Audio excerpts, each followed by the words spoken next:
இன்றைய ரத்தினம். மன்னன் சுமதி ஸ்ரீராமரை லக்ஷ்மணரை பற்றி கேட்டபோது பிரம்மரிஷி எல்லா தகவல்களையும் நிகழ்ந்தபடியே கூறினார். அதை கேட்டு மன்னர் மிகவும் மகிழ்ச்சி அடைந்தார்.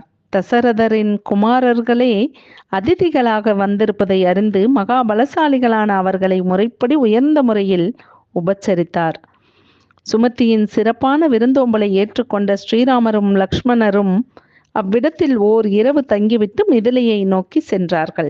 ஜனகருடைய நகரமான மிதிலையை தூரத்தில் இருந்தே பார்த்து அதன் செழிப்பையும் சிறப்பையும் உணர்ந்து ஆஹா என்ன அழகு என்று புகழ்ந்து போற்றினார்கள். மிதிலையின் எல்லை பகுதியில் ஓர் ஆசிரமத்தை ஸ்ரீராமர் கண்டார். அது பழமையானதாகவும் அழகாகவும் இருந்தது. ஆனால் மனிதர்களே காணப்படவில்லை. முனி புங்கவரை பார்த்து, செழுமையாக விளங்கும் இந்த ஆசிரமத்தில் முனிவர் எவரும் இல்லையே, இது எந்த முனிவரின் இருப்பிடமாக முன்பு இருந்தது என்று தெரிந்து கொள்ள விரும்புகிறேன் என்று ராகவர் கேட்டார்.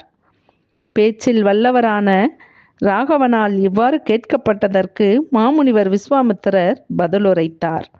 அடடா, நல்ல கேள்வி கேட்டாயே ராகவனே. பெரும் தபஸ்வியாக விளங்கிய எவர் கோபம் கொண்டு இந்த ஆசிரமத்தை சபித்தாரோ அந்த வரலாற்றை கேள். இது மகாத்மாவான கௌதமருடைய ஆசிரமமாக முன்னர் இருந்தது. தெய்வீக ஒளியுடன் திகழ்ந்து தேவர்களாலும் நன்கு மதிக்கப்பட்டதாக இருந்தது. ராமா, அவர் முன்னொரு காலத்தில் இவ்விடத்தில் பத்தினி அகலிகையுடன் இருந்து கொண்டு அநேக ஆண்டு காலம் தவம் செய்து வந்தார்.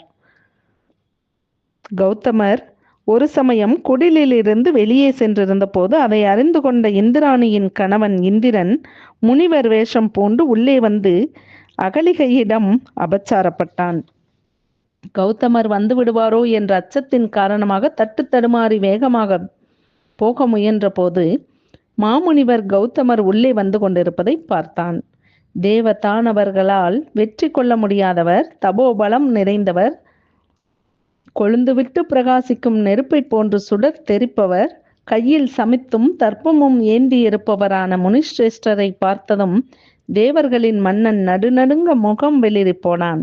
முனிவர் வேஷத்தில் இருக்கும் இந்திரனை பார்த்ததும் நன்னெறியாளரான கௌதமர் தீய நெறிப்பட்ட அவனிடம் பெரும் கோபத்துடன் கூறினார்.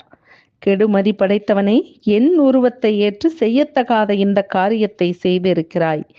எந்த காம வலையில் சிக்கி நீ இந்த அக்கிரமத்தை செய்தாயோ அதன் மூல காரணமான ஜனன உறுப்பு உனக்கு இல்லாமற் போக கடவது என்று சபித்தார். தொடர்வோம்.